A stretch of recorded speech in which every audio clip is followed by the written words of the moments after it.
घरात लहान मुलं असली ना तर त्यांना बघत बघतच कामं करावी लागतात, पण जेव्हा घरात आजी आजोबा किंवा दुसरं कोण मोठं माणूस असलं बरं पडतं मला तर, कारण ना माझी कामं लवकर होतात. त्यानंतर मला दुसरं काय एक्स्ट्रा काम करायचं असतं ते पण मी करून घेते. आणि बुगूची आजी आल्यापासून ना बुगू आजीसोबतच खेळतो, कारण आम्ही दोघंच असतो घरात, मी आणि बुगूचे पप्पा.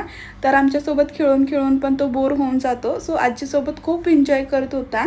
त्यानंतर आजीनी पण ग्राउंडमध्ये खूप एन्जॉय केलं. बघा किती एन्जॉय करतात त्यांनी.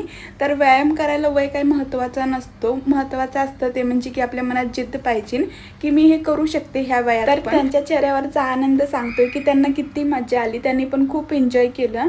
तर संध्याकाळी आम्ही असंच ग्राउंडमध्ये गेलो होतो, पण पावसामुळे ना ग्राउंडमध्ये खूप सारं असं गवत उगवलं होतं, किती मोठं झालंय बघा, आणि चिखल पण खूप जास्त झालं होतं. तर इथं क्रिकेट पण खेळायला येतात आणि इथं अकॅडमी सुद्धा आहे छोटीशी. बुगूला तिथं लवकरच टाकायचं मी म्हणतोय.